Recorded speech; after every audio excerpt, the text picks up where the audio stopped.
बिस्मिल्लाहिर्रहमानिर्रहीम। अस्सलामुअलैकुम नाज़रीन, तमाम तारीफ़ें ज़ाते पाक की जिसने ये कायनात तख्लीक की, और दुरूद सलाम आखिर नबी हज़रत मोहम्मद सल्लल्लाहु अलैहि वसल्लम की ज़ाते पाक पर जिनकी वजह से ये कायनात तख्लीक की गई। तो नाज़रीन, आज की वीडियो में हम अटक के हवाले से बात करेंगे। जो अटक के अंदर इस वक्त सिचुएशन बनी हुई है कि एक कर्फ्यू का समय है, रेंजर वहाँ पर तैनात है, साउथ सैनिक साहब का हल्का था, ईमान तहत साहबा का हल्का था, वहाँ पर किसी तीसरे पटवारी को जितवा गया और वहाँ पर जो इस वक्त अफरा तफरी का आलम है। ये तमाम चीज़ें इस वीडियो के अंदर डिस्कस होंगी और एक साबिक रिटायर्ड फौजी अफसर का भी वहाँ पर बयान आता है, वो भी यहाँ पर प्ले होगा, वो भी आपने मिस नहीं करना, चाहे उसका जिस पार्टी से भी ताल्लुक हो, लेकिन उसने जो बात की है वो ठीक की है। जो भी उसकी पार्टी हो, इससे हमें पार्टी से कोई लेना देना नहीं है कि इस वक्त नून पीटीआई रो रही है या जेयूआई फेर हो रही है। हमें इस वक्त ये चीज़ सामने नजर आ रही है कि जिसके साथ जो भी हुआ, साहब ने भी गुज़श्ता रात यही बात की कि धांधली हुई है, वो चाहे जेयूआई फेक के साथ हो, चाहे वो टीएलपी के साथ हो, चाहे वो पीटीआई के साथ हो, जो भी पार्टी हो, जिनके साथ भी धांधली हुई है, ये गलत हुआ है, हम इसकी मजम्मत करते हैं। मुकाबला हमेशा मैदान में होता है। धांधलियों से आप किसी को दबा नहीं सकते, आप किसी को डरा नहीं सकते, आप किसी को धमका नहीं सकते। ये बिल्कुल साद हुसैन ढेरी साहब ने ठीक कहा है। तो इस हवाले से नाजरीन, उनका यहाँ पर एक वीडियो क्लिप जो है वो भी यहाँ पर प्ले होगा, वो भी आप सुनेंगे। और गुज़श्ता रात भी शेलिंग हुई। अब दिन को मजीद जो है ना वो 1 बजे, आपको जैसा कि मालूम है कि एहतजाज की कॉल है, 2 बजे पीटीआई की जानिब से पूरे पाकिस्तान में ये एहतजाज वो रिकॉर्ड किया जाएगा। इस हवाले से पुलिस जो है वो भी गश्तकारी लोगों की पकड़ धक्कर जारी। तो आइए सबसे पहले आपको उस सिविल फौजी का ये पैगाम सुनवाते हैं जो नवाज शरीफ के हवाले से भी दिया उन्होंने और धांधली के हवाले से भी दिया। और ये सुनने के बाद मजीद हम इसके ऊपर बाद में बात करेंगे, क्योंकि उन्होंने जो नवाज शरीफ के हवाले से बातें की हैं वो इंतहाई अहम बातें की हैं, जिससे सुनकर आप भी कहेंगे बाकी नवाज शरीफ कारगिल के हवाले से, और आज उसी को जो है वो पाकिस्तान के ऊपर दोबारा थोपा जा रहा है। तो आइए सबसे पहले वो सुनते हैं। मैं पाकिस्तान आर्मी से हूँ, मेरे घर में छापे लगते रहे। मैंने यार कौन सा दहशत करता, मेरे घरों पे उन्होंने छापे मारे। यार इस तरह नहीं होता है। मैंने 20 साल आर्मी के अंदर सर्विस की है। मैं आज इस कर्नल साहब से पूछना चाहता हूँ कि हमारे ऊपर क्या कर रहे हो। कल आप भी यूनिफॉर्म उतार के इधर आएंगे हमारे साथ, फिर लगेगा पता कि कितनी हमें तकलीफ हो रही है, कितने हमारे शहीदों का वो कर रहे हो। आप उस गले को बिठा रहे हो ऊपर वजीर आजम के उस पे, जिसने कारगिल की जंग पे उसने शहीदों का सौदा किया है।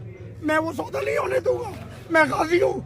मैं कहता था कि यार मैं क्यों नहीं शहीद हुआ। मेरे ख्याल से रब ने मुझे इस दिन के लिए रखा हुआ था। मैं हक और सच की बात कर रहा हूँ। मैंने हलफ उठाया है और खुदा की कसम उठा के कहता हूँ, मैंने रेफरेंडम हुआ परवेज मुशर्रफ का, मैंने उनको वोट नहीं दिया है। मैंने बोला मैंने हलफ वोट का नहीं उठाया है, मैंने हलफ दिफा का उठाया है। मैंने उसको नहीं बोल किया वोट। वो मेरा आर्मी चीफ स्टाफ था, सदर था। यार इस तरह कार से बेकार इंसान को नहीं किया जाता है जिस तरह आप लोगों ने हमें किया है। हमारे दिल से पूछे हम कितनी तकलीफें काट रहे हैं, लेकिन अपना वोट बचाया है। इमरान खान की अमानत थी, इमाम तैयार की अमानत थी, सरदार शाहनवाज की अमानत थी। क्यों कि हमने अपने वोट बचाए और अपना हक अदा किया है। यार ये जुल्म खुदा की कसम से अगर इंडियन आर्मी करती या कोई और करता तो हमें दुख ना होता। यार मैं आज भी पेंशन ले रहा हूँ। यार इस तरह नहीं होता है। मैं अपने गाजियों के लिए, मैं अपनी शहीदों के लिए रो रहा हूँ कि यार जिनके बच्चे शहीद हुए वो क्या बोलेंगे। बेशक बेशक ठीक है, मैं अपने उन शहीदों के लिए रो रहा हूँ। 9 मई का वाकया याद करवाते हो। 9 मई को सुबह क्या हुआ था, आप शाम को तो याद करवाते हो सुबह क्या हुआ था। एक बंदा अदालत में बैठे हुए, आप उसको ठुड्डे मार रहे हो। क्यों कि उसने गलती से वर्ल्ड कप जीते, उसको इसलिए ठुड्डे मार रहे हो। उसने गरीब के लिए सोचा, उसको सेहत कार्ड दिया है, ठीक है, उसको इसलिए मार रहे हो। उसने ड्रोन हमला नहीं होने दिया है, उसको इसलिए मार रहे हो। उसने बनाई गाय खोली है, लंगर खाने खोले, उसको इसलिए मार रहे हो। वो रूस गया सस्ता तेल लेने के लिए। यार मत जुल्म करो हमारे ऊपर, मत जुल्म करो। खुदा की कसम सारा पैसा आप लोग ले लो, हमें सिर्फ 2 वक्त की रोटी दे दो जीने के लिए, और रब का शुक्र अदा करें, अपनी इबादत करें। और मैं सब भाइयों को कहता हूँ इंशाल्लाह ताला 2 रकात नमाज नफल शुक्राने के पढ़ने की रब हमें इज्जत से नवाज रहे। तो नाज़रीन, ये था वो वीडियो क्लिप जो आप लोगों के साथ शेयर किया गया, प्ले किया गया, आपने मुलाहिजा फरमाया, जिसमें तहरीक लबैक पाकिस्तान के हवाले से जो कुछ हुआ वहाँ पर वो भी आपको सामने मालूम है कि साद हुसैन साहब ने भी यही बात की। और अभी मैंने उनका इंटरव्यू भी किया है एक साथी का, करीबी साथी का। उन्होंने ये दावा किया कि साद हुसैन रिजवी साहब जो है वो अट्टा के अंदर जीत के करीब पहुंच चुके हैं और ये आपको बहुत जल्द जो है वो नोटिफिकेशन मिलेगा। ये उन्होंने दावा किया, ये मैंने नहीं किया। मैंने उनका इंटरव्यू किया, मैंने कहा कि आप सर इंटरव्यू दें, उनके करीबी साथी थे।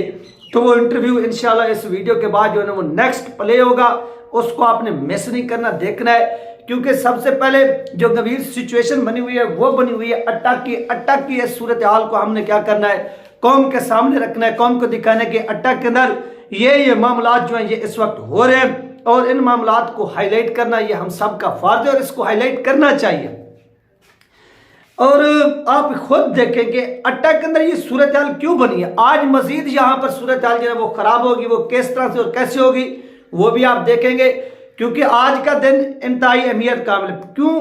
क्योंकि टीएलपी के लोग भी वहां पर मौजूद हैं, पीटीआई के लोग भी वहां पर मौजूद है और पीपल की लोगों की जो गैदरिंग है वो भी है। उनका यही मुतालबा है कि हमें इंसाफ जो है ना वो फराहम किया जाए और हमें इंसाफ दिया जाए, हमें इंसाफ दिया जाए। इंसाफ जो है वो कहीं दूर दूर तक भी मिलता हुआ नजर नहीं आ रहा। जब वो नजर नहीं आ रहा तो इसके ऊपर आवाज जो है ना वो उठानी पड़ रही है और आवाज उठानी भी चाहिए। ये नहीं है कि आवाज नहीं उठानी, आवाज उठानी भी चाहिए।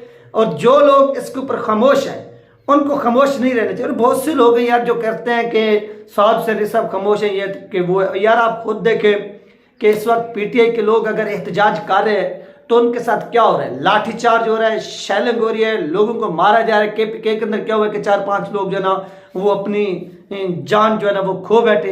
ये लोग यहाँ पर यही चाहते हैं कि टीएलपी जो है वो भी इसी तरह से एहतजाज करे और इस एहतजाज से दूसरे लोग जो है ना वो फायदा उठाएं। तो साद हुसैन रिजवी साहब जो है ना वो बहुत ही अच्छा खेल खेल रहे हैं। वो अच्छे इस खेल के अंदर जो है ना इन तमाम लोगों को शिकस्त देंगे और ये आप लोग जो है ना वो याद रखेंगे कि जिस तरह से ये ड्रामे इस वक्त कर रही है एस्टेब्लिशमेंट और ये हुकूमत, और ये ड्रामे इनके अब गले पड़ने वाले हैं। और इतनी धांधली पाकिस्तान की तारीख के अंदर कभी नहीं हुई और इस इलेक्शन को कोई भी मानने के लिए तैयार नहीं है। उधर मौलाना फजलुर रहमान साहब भी मानने के लिए तैयार नहीं है। ये तमाम चीज़ें जो हैं इस वक्त हो रही हैं और मौलाना फजलुर रहमान भी काफ़ी जो हैं वो एग्रेसिव मूड में, वो क्या करते हैं वो उनका अलग मामला है। लेकिन साद हुसैन रिजवी साहब ने जिस तरह से अपना एक मौक़िफ़ लिया, सबसे पहले जो एहतजाज रिकॉर्ड कराया वो साद हुसैन रिजवी साहब ने कराया। सबसे पहले इस धांधली के खिलाफ जो मैदान में निकले वो साद हुसैन रिजवी साहब निकले। सबसे पहले अगर एस्टेब्लिशमेंट को एक्सपोज किया तो साद हुसैन रिजवी साहब ने किया। आप साद हुसैन रिजवी साहब से लाख इख्तलाफात करें, लेकिन साद हुसैन रिजवी साहब ने मौजूदा सूरत हाल में जिस तरह से एक फैसला किया है वो बाहर निकले और बाहर निकल कर ये साबित किया है कि उनके मद्दे मुकाबले जितनी भी ये उनके मुखालफीन है ये किसी भी सूरत कामयाब नहीं हो सकते, किसी भी सूरत। तो इस तरह साद हुसैन रिजवी साहब के इनको एक्सपोज करना ये काबिल तहसीन अमल है और मजीद भी इनको एक्सपोज करना चाहिए। जो लोग इस वक्त यहाँ पर बैठे हुए हैं खामोश, और साद हुसैन रिजवी साहब ने एक ऐसा समझ लें कि बहुत अच्छा अमल किया है और ये साबित करके दिखाया है कि वो इनको शिकस्त दे के रहेंगे, वो किसी भी सूरत खामोश नहीं बैठेंगे, किसी भी सूरत।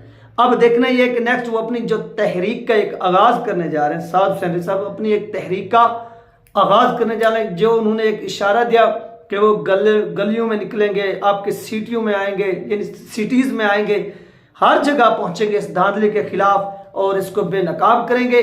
तो इसमें साद हुसैन रिजवी साहब का साथ देना चाहिए। साद हुसैन रिजवी साहब जो है वो बहुत अच्छा ऐसा समझ लें खेल रहे हैं, तमाम सूरत हाल को मद्देनजर रखते हुए जो वो खेल रहे हैं और इसलिए साद हुसैन रिजवी साहब का हाथ साथ देना चाहिए।